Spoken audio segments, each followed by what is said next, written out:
મારું નામ નમન ખત્રી છે. હું ઈસનપુર અમદાવાદનો વતની છું. અહીંયા આવીને ખૂબ આનંદ, મન પ્રફુલ્લિત થઈ ગયું છે. અને સૌથી વધારે જે આ બધા શો જોયા, શોમાંથી એટલી બધી પ્રેરણા મળી છે કે મારા જીવનમાં જે બી વ્યસન હતા એ આજથી મેં સંકલ્પ મૂકી દીધો છે કે બધાય વ્યસનો મૂકી દેવા છે. બીજું, માતા પિતાની સેવા, એ ખૂબ જ મને પ્રેરણા મળી છે કે માતા પિતાની સેવામાં જ સાચું સુખ છે. અને ત્રીજું, બીજાના ભલામાં જ આપણું ભલું છે. આપણે રોજિંદા જીવનમાં પણ બીજાની સેવા કરીને આપણું પ્રમુખ સ્વામીના મહારાજે આપેલા સૂત્રમાં આપણું યોગદાન આપી શકીએ છીએ. જય સ્વામિનારાયણ. મારું નામ દિવ્યા ખત્રી, હું ડીસાથી આવું છું. અહીંયા આવીને અમને બહુ મજા આવી ગઈ.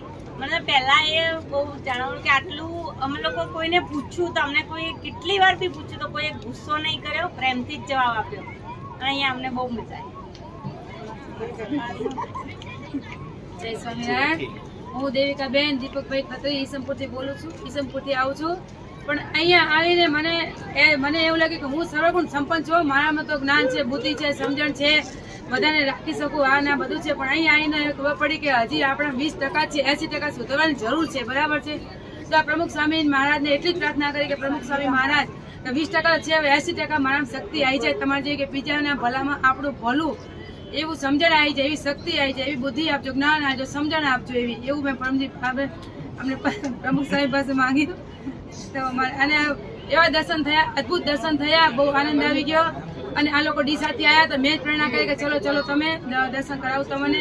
તો બધાને દર્શન કરાય. અને કાલે એક ચમત્કાર, તો અમે અહીંથી વળતા ગયા તો રિક્ષાવાળા ત્યાં અમને 700 રૂપિયા કીધા. ઈસમપુર એ મણિનગરના એક રિક્ષાના 700 રૂપિયા, 1400 રૂપિયા 2 રિક્ષાના. ઓહો, મને વિચાર કે ઓહો 1400 રૂપિયા પ્રમુખ સ્વામી મહારાજ ખાલી આટલું બોલ્યા.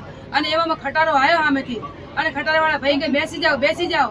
તો અમે તો બેઠા, પણ જે પાછળ બધા બેઠા હતા 15-25 જણા માણસ, 50 જણા હતા. 50 જણને બી પ્રેરણા કરી કે તમે બી બેસી જાઓ.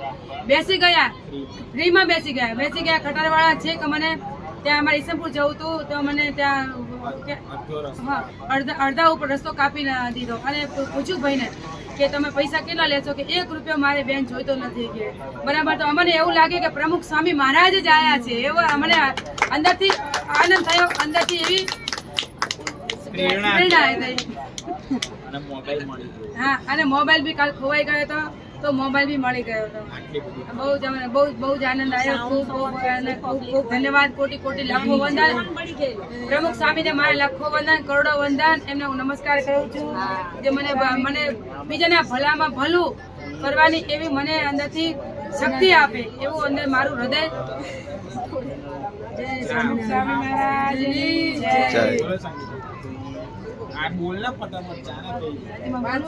જય સ્વામિનારાયણ. અહીંયા આવીને હું ડીસાથી આવી છું. આ લોકો બધા તો મારા ફેમિલી તો આગલા દિવસે આવી જ ગયા હતું, પણ મારે કંઈક કામ હોવાથી હું ના આવી શકી. પણ મમ્મી પછી મને લાગ્યું કે નથી જવું, પણ મમ્મી બોલી કે ના, તારે આવવું જ પડશે, બહુ મસ્ત છે, સરસ છે. તો હું સવારે 5 વાગે બસમાં બેઠી અને 9 વાગે અહીંયા પહોંચી ગઈ. મમ્મી કે 9 વાગ્યાનો શો છે.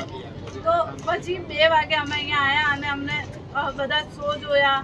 અમુક મારે રહી ગયા છે, પણ બીજા અમે બધા શો જોયા. એમાં બહુ જ પ્રેરણા મળી. અને એક કિસ્સો મેં એવો જોયો કે જેમાં બધા ખીચડી લેવા જતા હતા. ત્યાં એક બેન ચર્ચા કરી રહી કે મેં પૈસા આપ્યા, પણ પેલા બેન કે ના, તમારા પૈસા નથી મળ્યા. છતાંય પેલા બેન કે ના, તમે નથી આપ્યા. ઓલા બેન કે મેં આપ્યા. ચર્ચા વિચારણા ચાલી. અને પછી પેલા બેન સામેથી જે ખીચડી આપતા હતા, એ સેવા કરતા હતા, એ કે સારું, વાંધો નહીં બેન, લઈ જાઓ.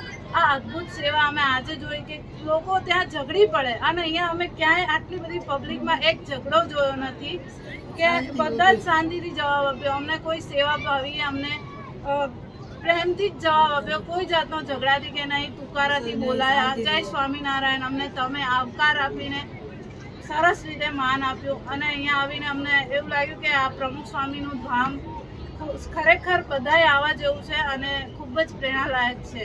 જય સ્વામિનારાયણ મહારાજની જય. પ્રમુખ સ્વામી મહારાજ સ્વયં ભગવાન જ છે.